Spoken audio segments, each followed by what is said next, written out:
बाद आज हम सिद्ध करेंगे किसका प्रमेय, पाइथागोरस प्रमेय के बारे में जानेंगे कि आखिर पाइथागोरस शिक्षक जी क्या पढ़ के गए हैं, हम क्या प्रमेय दे के गए हैं, है ना। तो इनका कहना था, या तो आपको एग्जामिनर पूछ सकता है कि बताइए पाइथागोरस के कथन को लिख के सिद्ध कीजिए, या एक ऐसा कथन दे देगा कि बताइए किसी त्रिभुज में एक बड़ी भुजा का जो वर्ग होगा वो अन्य दो छोटी भुजाओं के वर्गों के योगफल के क्या होगा, बराबर। यही आपको सिद्ध करना है। मान लो ये पाइथागोरस प्रमेय किसमें लागू होता है, समकोण त्रिभुज में। क्या, समकोण त्रिभुज में। तो हम एक समकोण त्रिभुज ले लेते हैं, ठीक है, जिसमें त्रिभुज ए बी और सी, जिसका कोण बी कितना है 90 डिग्री, यानी समकोण होता है। ये क्वेश्चन डायरेक्ट आ सकता है कि बताइए एक समकोण बराबर कितना डिग्री होता है, तो 90 डिग्री, ठीक है। तो इसमें बोला कि बड़ी भुजा का स्क्वायर, तो बड़ी भुजा का जो वर्ग होगा यानी एसी का जो वर्ग होगा अन्य दो छोटी भुजाओं के वर्गों के योगफल के बराबर होगा। ए बी स्क्वायर जोड़ बी सी स्क्वायर, यही हमको क्या करना है बुआ, सिद्ध करना है। क्या करना है, यही हमको सिद्ध करना है। तो चलिए सिद्ध करने के लिए सबसे पहले तो आपको पता है कि हम लोग क्या करते हैं कि जो जो पार्ट दिया रहता है वो हम क्या करते हैं, चुपचाप लिख देते हैं। तो चलिए सबसे पहले हम लिख देंगे, हल करना स्टार्ट करेंगे और लिख देंगे कि दिया है। चलिए देखेंगे कि क्या दिया है। तो दिया है कि त्रिभुज ए बी सी में कोण बी जो है वो कितना है 90 डिग्री दिया है, ठीक है। कोण बी दिया है 90 डिग्री, ठीक है। आगे क्या कर लिखेंगे फिर कि हमको सिद्ध क्या करना है, वो भी लिखते हैं ना, सिद्ध करना है। तो वो हमको सिद्ध क्या करना है, तो सिद्ध करना है कि बड़ी भुजा एसी का जो वर्ग होगा वो छोटी दो भुजा के वर्ग हो, यानी ए बी का वर्ग और बीसी के वर्गों का योगफल के क्या होगा, बराबर। यही हमको क्या करना है, प्रूव करना है, ठीक है। देखिए जैसे जैसे लिखेंगे सेम एग्जाम में वैसे लिखना है, और जो हमको सिद्ध करने वाला पार्ट हो ना उसको हाईलाइट करके जब सर्किल कर दीजिए, चाहे घेरा कर दीजिएगा, तो एग्जामिनर का फोकस उस पर ज्यादा जाता है। तो जब लिखने का क्या है तरीका है। तो सिद्ध करने के लिए हम एक छोटा सा क्या करेंगे, इसमें रचना करेंगे। रचना क्या करेंगे कि बी से जो है भुजा एसी पर हमें क्या डाल देंगे, वो लंब, जिसका नाम हम दे देंगे डी, ठीक है। डी लंब डाला किस पे, एसी पर, ठीक है। तो अब रचना में हम क्या किए हैं, लिख दीजिए। तो रचना में हम किए हैं कि बीडी जो लंब है वो किस पे डाले हुआ, भुजा एसी पर लंब डाल, बोलिए कहीं कोई दिक्कत, डाल दी। अच्छा अब ये बताइए क्या इसमें तीन त्रिभुज दिख रहा है कि नहीं दिख रहा है। अरे जब इस भुजा से बांट दिए तो एक त्रिभुज तो ये हो गया, एक त्रिभुज ये हो गया, एक बड़ा त्रिभुज। तो हम क्या करेंगे, जो दो छोटा छोटा त्रिभुज बना है ना, इन दोनों त्रिभुज छोटे त्रिभुज को बड़े त्रिभुज से क्या करेंगे, समरूपता में कंपेयर करेंगे। एक बार इस त्रिभुज का बड़े त्रिभुज के साथ और एक बार इस त्रिभुज का इस बड़े त्रिभुज के साथ। तो सबसे पहले हम लेते हैं इस त्रिभुज को। चलिए यहाँ से हम प्रमाण स्टार्ट करते हैं। प्रमाण या उत्पत्ति आप कुछ भी लिख सकते हैं। तो प्रमाण में मान लीजिए कि हम त्रिभुज लिए ए बी सी, त्रिभुज ए बी सी एवं इसका कंपेयर किसके साथ, त्रिभुज ए डी बी के साथ, त्रिभुज ए डी बी के साथ कर दिए। तो अब दोनों में कंपेयर कीजिए, क्या देखिए हुआ, ये जो कोण ए होगा इन त्रिभुज इस छोटे त्रिभुज के लिए भी होगा, बड़े त्रिभुज के लिए भी होगा कि नहीं होगा। त्रिभुज अगर ए डी बी बोले तो भी कोण ए आया, और त्रिभुज ए बी सी बोले तो भी कोण ए आया। यानी कहने का मतलब कोण ए जो है ना वो दोनों का काम कर रहा है। इसको हम लिखेंगे उभयनिष्ठ कोण। वैसा कोण जो दोनों में कॉमन है, इंग्लिश में कॉमन बोलते हैं और हिंदी में उसी को बोलते हैं उभयनिष्ठ। तो ये उभयनिष्ठ कोण हो जाएगा।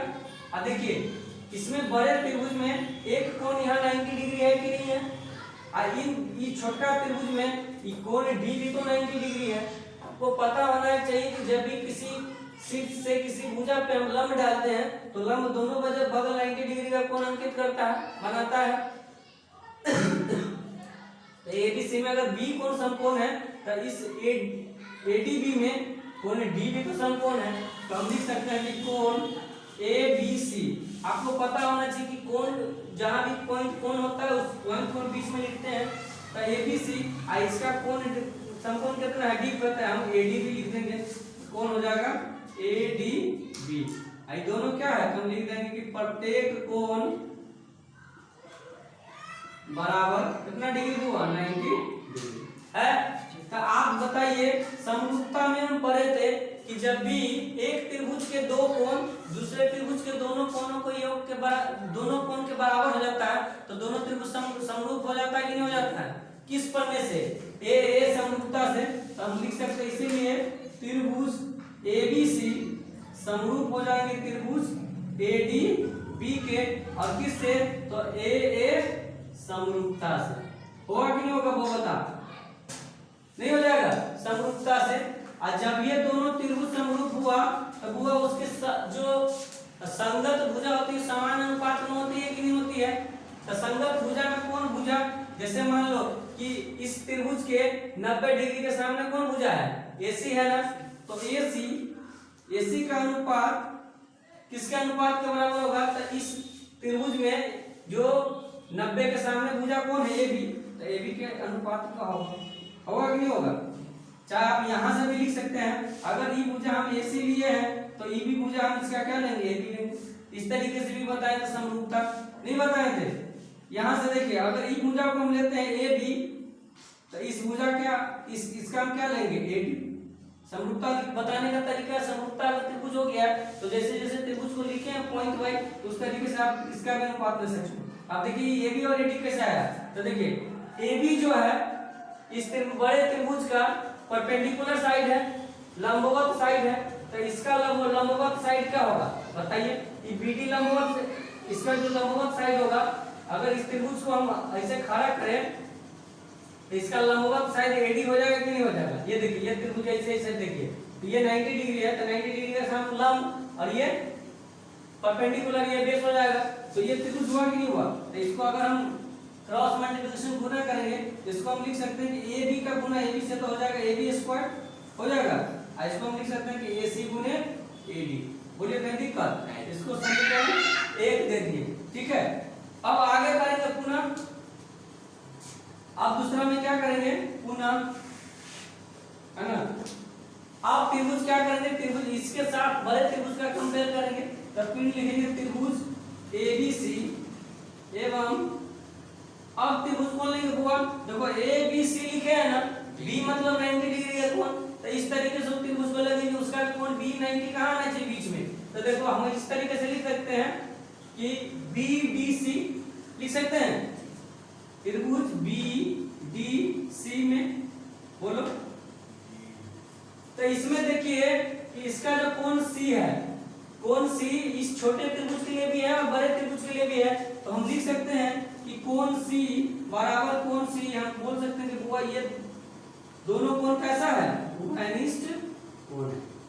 बोलिए कहीं कोई दिक्कत, अब बोले इसमें भी एक 90 डिग्री का कोण है, इसमें भी एक 90 डिग्री का कोण है, तो कौन कोण है 90 डिग्री, तो कोण ABC और बराबर इसका कौन है, तो BDC, और ये दोनों क्या है बुआ, तो प्रत्येक कोण बराबर कितना है बुआ, 90 डिग्री।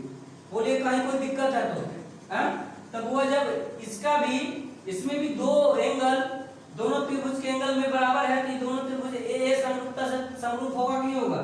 तो हम लिख सकते हैं इसीलिए त्रिभुज एबीसी समरूप हो गया त्रिभुज किसके, बीडी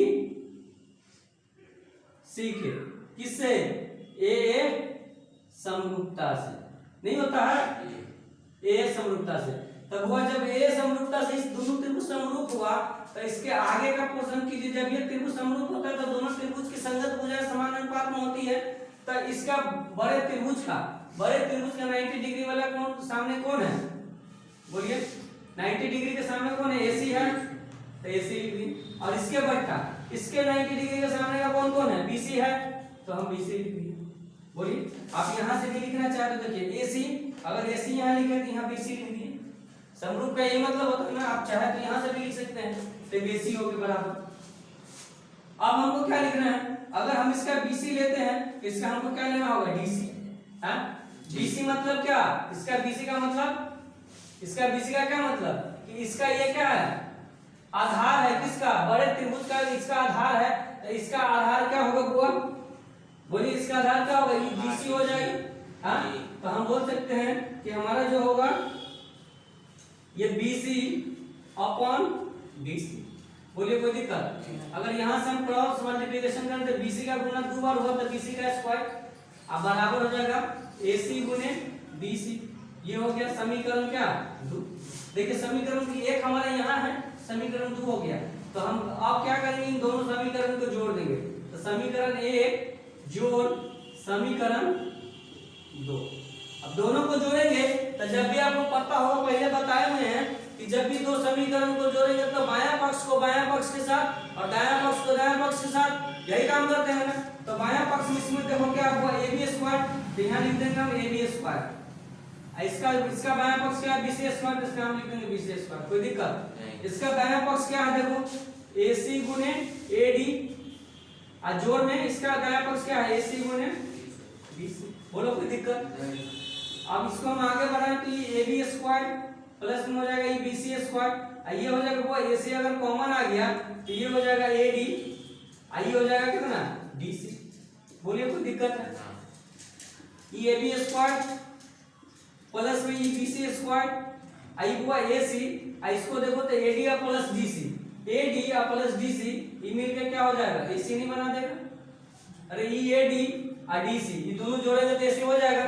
तो हम इसको हम लिख सकते हैं कि चूंकि AD प्लस BC बराबर क्या होता है AC है। तो अब देखो तो बुआ ये हो गया हमारा AB स्क्वायर, ये हो गया BC स्क्वायर, ये हमारा AC गुने AC क्या हो गया AC स्क्वायर। तो अगर हम इसको लिखना चाहे तो अगर दोनों बराबर के पार्ट को एक साइड उठाना चाहे तो उठा सकते हैं कि नहीं उठा सकते हैं। ये AC को इधर लिख दें तो AC स्क्वायर, ये क्या हो गया AB स्क्वायर जोड़ BC स्क्वायर। देखिए देखो हमको यही सिद्ध करना था कि नहीं कि किसी भी समकोण त्रिभुज में जो बड़ी भुजा का वर्ग होता है बाकी दो छोटी भुजाओं के वर्गों को योगफल के बराबर होता है। और देखो यहाँ हमको सिद्ध करना क्या था, यही करना था ना AC स्क्वायर बराबर AB square plus BC square. सिद्ध हो गया तो हम उसको लिख देंगे प्रमाणित, है ना।